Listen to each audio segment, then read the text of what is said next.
सबसे पहला पाथवे हमारे सामने निकल के आता है ग्लाइकोलाइसिस। बहुत सिंपल है ग्लाइकोलाइसिस। देखिए किस तरीके से कि ये हमें पता लग गया कि सबसे पहले हमारी बॉडी के अंदर क्या आया, ग्लूकोज आया, ठीक है। और जो भी हमने फूड खाया था, चाहे कार्बोहाइड्रेट लिया, प्रोटीन लिए, फैट लिए, तो हम यहाँ पे कार्बोहाइड्रेट के मेटाबॉलिज्म की बात कर रहे हैं। तो कार्बोहाइड्रेट हमारे सामने आ गया। अब उस कार्बोहाइड्रेट का सबसे पहले डाइजेशन हुआ है स्मॉल इंटेस्टाइन के अंदर। हमने माल्टोज की फॉर्म में खाया, लैक्टोज के फॉर्म में खाया, किसी भी फॉर्म में खाया, वो जाके ब्रेक डाउन होगा सबसे पहले ग्लूकोज मॉलिक्यूल के अंदर, ठीक है। अब इस ग्लूकोज मॉलिक्यूल का क्या किया जाएगा, डाइजेशन किया जाएगा, सॉरी मेटाबॉलिज्म किया जाएगा, और मेटाबॉलिज्म करके इसके 2 पायरुविक एसिड के क्या बना लिए जाएंगे, मॉलिक्यूल बनाए जाएंगे। ये जिस साइकिल के अंदर होगा वो उस साइकिल को क्या कहा जाता है, ग्लाइकोलाइसिस कहा जाता है, ठीक है। इसके बारे में हम पहले बेसिक बात कर लेते हैं, फिर यहाँ पे हम और इसकी डिटेल में बात करने वाले हैं। देखिए जो ग्लाइकोलाइसिस है, इस पाथवे को एम्बिडन मायरहोफ पाथवे या फिर शॉर्ट फॉर्म में से क्या कह देते हैं, EMP पाथवे भी कह दिया जाता है, ठीक है। ये जो एम्बिडन मायरहोफ है, ये 2 साइंटिस्ट थे जिन्होंने इसको सबसे पहले डेराइव किया था, यानी खोजा था या बताया था, ठीक है। तो glycolysis also known as Embden Meyerhof pathway is a process in which 1 mole of glucose is partially oxidized into 2 mole of pyruvic acid in a series of enzyme catalyzed reaction। यानी कि ये जो पाथवे है एम्बिडन मेयरहोफ pathway, ये एक process है जिसमें एक मॉलिक्यूल ग्लूकोज का या फिर हम कहें 1 मोल ऑफ ग्लूकोज को पार्सली ऑक्सीडाइज किया जाता है। ये चीज़ यहाँ पे समझनी है कि इसको कंप्लीट ऑक्सीडाइज नहीं किया जा रहा है, पार्सली ऑक्सीडाइज किया जाता है।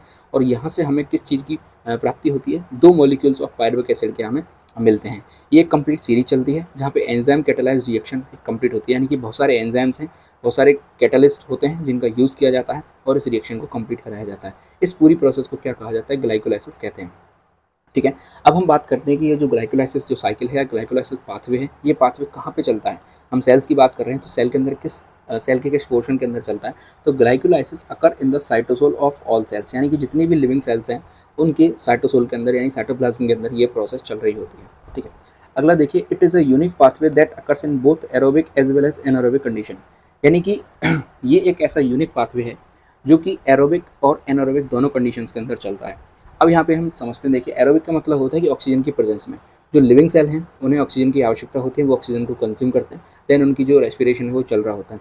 तो एरोबिक कंडीशन के लिए तो ये ग्लाइकोलाइसिस बहुत अच्छी चीज़ है। लेकिन एनारोबिक कंडीशन जो कि बैक्टीरिया के अंदर हमें देखने को मिलती है, उन एनारोबिक कंडीशन के अंदर भी ग्लाइकोलाइसिस हमें देखने को मिलता है। तो कई बार क्वेश्चन हमसे ये पूछा जाता है कि निम्न में से कौन सा पाथवे है या कौन सा ऐसा पाथवे है जो कि एरोबिक एनारोबिक कंडीशन दोनों कंडीशंस के अंदर हमें देखने को मिलता है। तो ग्लाइकोलाइसिस ऐसा पाथवे है, ऐसी साइकिल है जो कि एरोबिक एनारोबिक कंडीशन दोनों के अंदर हमें देखने को मिलती हैं। इसके बाद चीज़ें थोड़ी बदल जाती हैं कि यदि ऑक्सीजन की प्रेजेंस आ जाएगी तो वहाँ पे एक क्रेब साइकिल के अंदर एंटर कर जाएगा, और यदि ऑक्सीजन की एब्सेंट होगी वहाँ पे तो फिर एक ग्लाइकोलाइसिस आपका फर्मेंटेशन के अंदर कंसिडर कर लिया जाएगा, यानी फर्मेंटेशन के अंदर इसे पढ़ा जाएगा। तो सबसे पहले ग्लाइकोलाइसिस तो यानी कि दोनों ऑर्गेनिज्म के अंदर होगा, चाहे वो लिविंग है या फिर हम बात करें बैक्टीरिया है, ऑक्सीजन की प्रेजेंस है या फिर ऑक्सीजन की एब्सेंस है। तो ग्लाइकोलाइसिस तो सबसे पहले होने वाला है। चीज़ें बदलेंगी आगे जाके कि क्या ऑक्सीजन की प्रेजेंस है तो कौन सी साइकिल आगे चलेगी, और ऑक्सीजन की एब्सेंट है तो कौन सी साइकिल आगे चलने वाली है, ठीक है। तो यहाँ पे हमने देख लिया ग्लूकोज का 1 मॉलिक्यूल था, 1 मोल ग्लूकोज था, वो किसके अंदर कन्वर्ट हो गया 2 मॉलिक्यूल ऑफ पायरुविक एसिड, और यहाँ पे हमें 2 ATP की प्राप्ति हो जाती है। वो किस तरीके से होती है हम आगे समझेंगे। देखिए, the breakdown of 6 carbon glucose into 2 molecules of 3 carbon pyruvic acid occurs in 10 step. ये यहाँ पे इंपॉर्टेंट चीज़ है कि ये जो ग्लाइकोलाइसिस है वो 10 स्टेप के अंदर होने वाली प्रोसेस है, यानी होने वाली साइकिल है।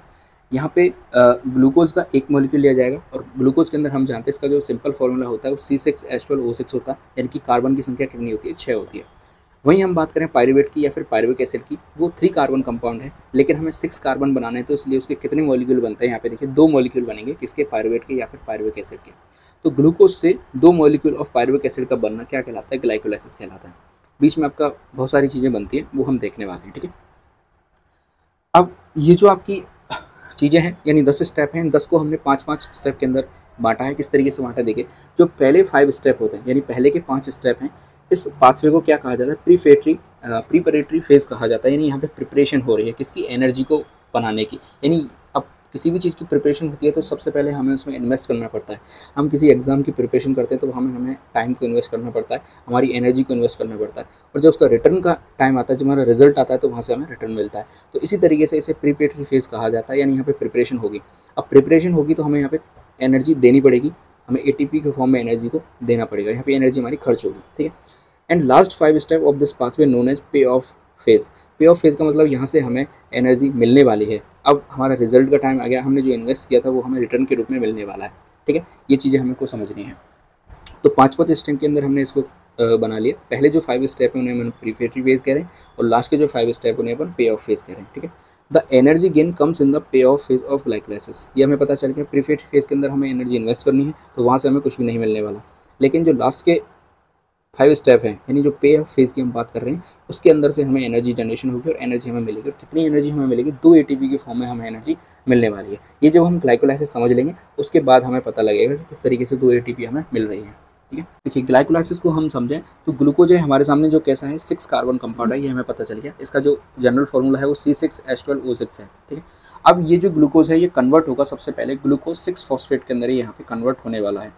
अब यहाँ पे हमें ये पता चला कि ग्लूकोज 6 फॉस्फेट बना। अब ये जो फॉस्फेट हम मिला है हमें ये कहाँ से आया है, ये जो फॉस्फेट है ये फॉस्फेट आया है हमने एटीपी को यहाँ पे क्या किया है, एंटर कराया है। ये जो साइन है इसका मतलब हमने एटीपी को एंटर किया है, यानी सबसे पहले हमें एनर्जी को इन्वेस्ट करना पड़ेगा और एटीपी चेंज हो जाएगा एडीपी के अंदर। एटीपी की फॉर्म होती है एडिनोसिन ट्राइफॉस्फेट, यानी कि 3 फॉस्फेट ग्रुप हमें यहाँ पे मिलेंगे और एडीपी का मतलब होता है एडिनोसिन डाइफॉस्फेट, यानी कि 2 फॉस्फेट ग्रुप यहाँ पे रह गए हैं। तो जो एक फॉस्फेट ग्रुप यहाँ से निकला है वो जाके ग्लूकोज के 6 कार्बन पे जुड़ गया है, ठीक है। तो ग्लूकोज 6 फॉस्फेट यहाँ पे हमारे सामने आ गया। अब यहाँ पे हमने बताया कि एंजाइम कैटालिस्ट रिएक्शन होती है, तो एक एंजाइम यहाँ पे काम आने वाला है, उस एंजाइम का नाम है हेक्सोकाइनेज। अब एंजाइम के साथ साथ कुछ चीज़ें और यहाँ पे काम आने वाली हैं, कुछ हम कहें जो आयन्स है वो यहाँ पे काम आने वाले हैं।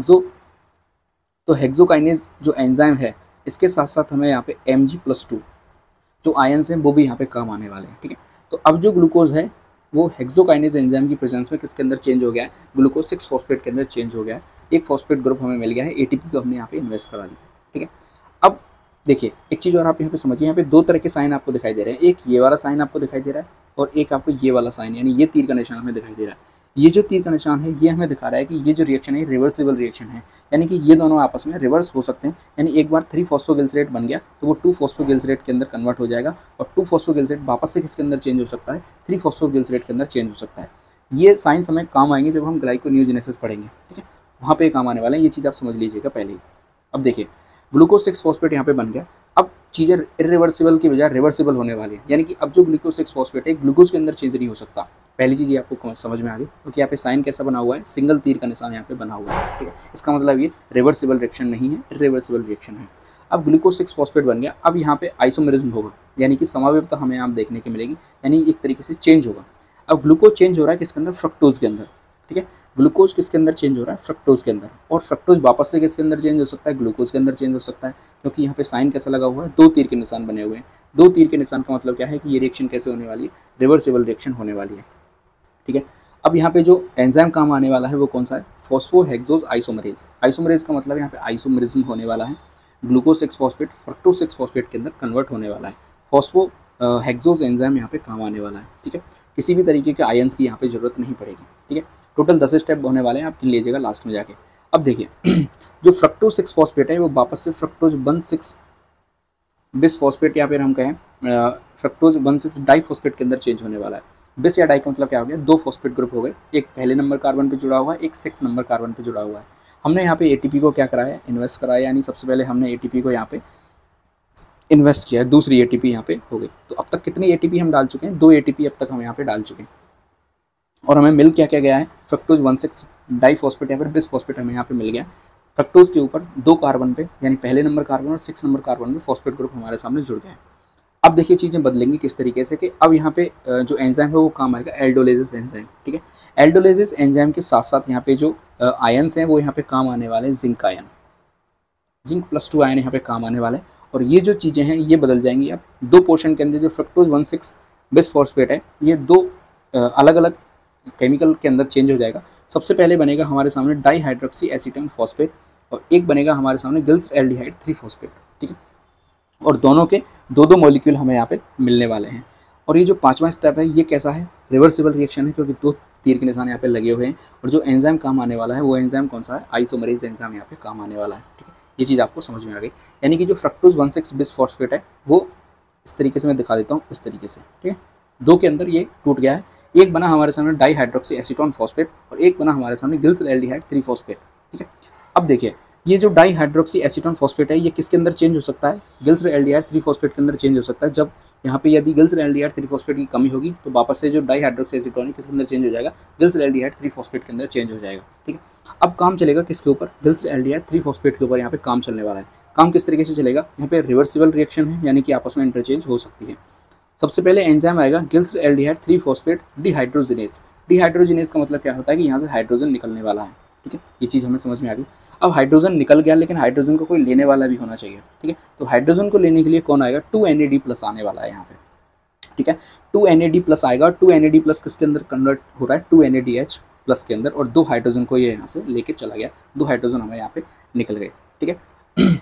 अब देखिए, ये जो गिल्सरेट 3 फॉस्फेट है, ये किसके अंदर कन्वर्ट हो गया, आपका 1,3 बिस फॉस्फेट गिल्सरेट के अंदर यहाँ पे चेंज हो गया, ठीक है, 1,3 बाई बिस फॉस्फेट गिल्सरेट के अंदर यहाँ पे चेंज हो गया है, ठीक है, यानी हाइड्रोजन थे वो हाइड्रोजन यहाँ से निकल चुके हैं, और हाइड्रोजन को कौन लेके चला गया, NAD+ यहाँ पे लेके चला गया, और किसके अंदर चेंज हो गया, NADH2+ के अंदर चेंज हो गया।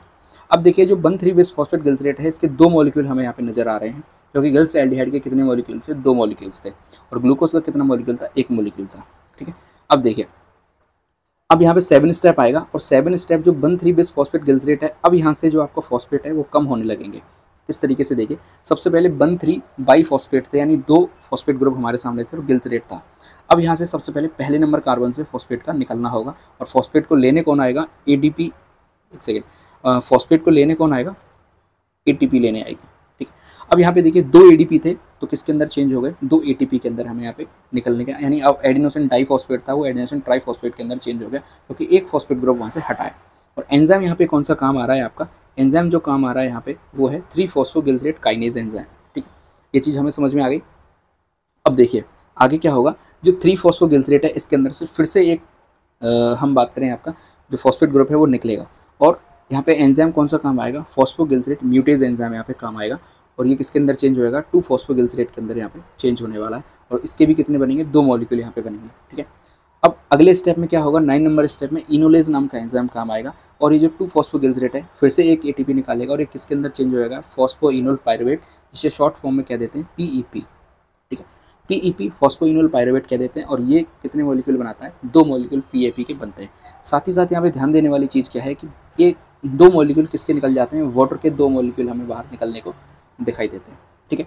अब लास्ट में बनेगा आपका पायरुवेट काइनेज नाम का एंजाइम आएगा, और फिर से ATP निकलेगी, और ATP को कंज्यूम कौन करेगा, ADP आके कंज्यूम करेगा, और किसके अंदर चेंज हो जाएगी, ATP के अंदर चेंज हो जाएगी, और पायरुवेट के कितने मॉलिक्यूल बन जाएंगे, 2 मॉलिक्यूल पायरुवेट के यहाँ पे बन जाएंगे। तो एक तरीके से ग्लूकोज किसके अंदर कन्वर्ट हो गया, यहाँ पे आके पायरुवेट के 2 मॉलिक्यूल बन गए। इस पूरी साइकिल को क्या कहा जाता है, ग्लाइकोलाइसिस, एक पूरी साइकिल को कह दिया जाता है। टोटल 10 स्टेप थे, 10 स्टेप के अंदर बहुत सारे जो एंजाइम है वो यहाँ पे काम आए हैं, बहुत सारे आयन्स हैं वो सारे यहाँ पे काम आने वाले हैं। जो नेट प्रोडक्ट्स बने हमारे सामने, यानी नेट प्रोडक्ट क्या क्या हमें बाहर निकलने को दिखाई दिया, तो देखिए 2 तो ATP हमारे सामने बनी। सबसे पहले हमने ATP को इन्वेस्ट किया, यहाँ पे इन्वेस्ट हुई ATP, यहाँ पे ATP इन्वेस्ट हुई, और निकली कहाँ पे, एक बार यहाँ पे ATP हमें मिली, और एक बार यहाँ पे ATP हमें देखने को मिली, ठीक है। इसी तरीके से 2 NADH हमें देखने को मिले, कहाँ पे देखने को मिलेगी, यहाँ पे देखिए NAD+ आया, डिहाइड्रोजनेज एंजाइम था, यानी कि हाइड्रोजन यहाँ से निकले, और उन हाइड्रोजन को लेने कौन आया, NAD+ लेने आया, और किसके अंदर चेंज हो गया, NADH+ के अंदर यहाँ पे चेंज हो गया, और 2 मॉलिक्यूल हमें किसके मिले, पायरुवेट इथेनॉल, या फिर हमें पायरुविक एसिड हम यहाँ पे कह सकते हैं। तो एक तरीके से देखिए ग्लूकोज है वो पायरुविक एसिड के अंदर चेंज हो गया, और आपकी जो ग्लाइकोलाइसिस है वो यहाँ पे कंप्लीट हो जाता है। आशा है मुझे कि आपको ये चीज़ें समझ में आ गई होगी। अब एक बार यदि जो ग्लाइकोलाइसिस उसकी ATP की काउंटिंग करें कि एक मॉलिक्यूल ग्लूकोज से हमें कितने ATP प्राप्त होते हैं ग्लाइकोलाइसिस के अंदर, ठीक है। तो देखिए ये जो ग्लूकोज है ये किसके अंदर कन्वर्ट होगा, पायरुवेट के अंदर कन्वर्ट होगा। तो सबसे पहले हम इन्वेस्टिंग की बात करते हैं, तो देखिए एक बार तो हमने एक ATP मॉलिक्यूल यहाँ पे लगा दिया, एक ATP मॉलिक्यूल हमने यहाँ पे लगा दिया, ठीक है, यानी कि 2 ATP अपन क्या कर चुके हैं, इन्वेस्ट कर चुके हैं। अब मिलने की बात आती है, तो देखिए 2 ATP हमें यहाँ से मिले और 2 ATP यहाँ से मिले, तो ये तो माइनस हो गए और ये हो गए +4 ATP, ठीक है। अब यदि हम नेट की बात करें तो 2 ATP हम यदि अभी यहाँ तक फ़ायदे में चल रहे हैं, ठीक है। तो देखिए -2 ATP हो गया, यानी 2 ATP हमने क्या कर दिया, इन्वेस्ट कर दिया। 4 ATP हमें टोटल मिले, तो टोटल कितने ATP अभी अब तक हमें मिल पाए, 2 ATP मिल पाए। ये सबस्ट्रेट लेवल की हम बात कर रहे हैं। लेकिन जब हम आगे बात करेंगे ऑक्सीडेटिव फॉस्फोराइलेशन की बात करेंगे, तो ये जो NADH+ हमें मिले थे 2 NADH+, इनकी काउंटिंग भी ATP की हम लास्ट में करेंगे, जब टोटल रेस्पिरेशन की हम बात करेंगे कि कितने ATP हमें ग्लाइकोलाइसिस से, यानी एक बार रेस्पिरेशन से कितने ATP हमें प्राप्त होते हैं। तो NADH+ की हम बात करते हैं कि ये जो NADH+ है जब ऑक्सीडेटिव फॉस्फोराइलेशन के अंदर आता है तो हमें 3 ATP देके जाता है। क्या देता है, एक NADH+ क्या देता है हमें, 3 एटीपी देता है। तो यहाँ पे कितने बने, हमें 2 बने, तो 2 से कितने मिलेंगे हमें, 6 एटीपी टोटल, 6 एटीपी हमें टोटल मिलने वाले हैं। लेकिन ये जब ऑक्सीडेटिव फॉस्फोराइलेशन हम पढ़ेंगे वहाँ हम टोटल एटीपी की काउंटिंग करेंगे। अभी हम सबस्ट्रेट लेवल पे बात करें तो सबस्ट्रेट लेवल पे हमें एक ग्लाइकोलाइसिस से यानी एक ग्लूकोज की मॉलिक्यूल से 2 एटीपी टोटल मिलने वाले हैं। तो इस तरीके से आपका ग्लाइकोलाइसिस है वो कंप्लीट हो जाता है। आई होप यहाँ तक आपको समझ में आ गया होगा।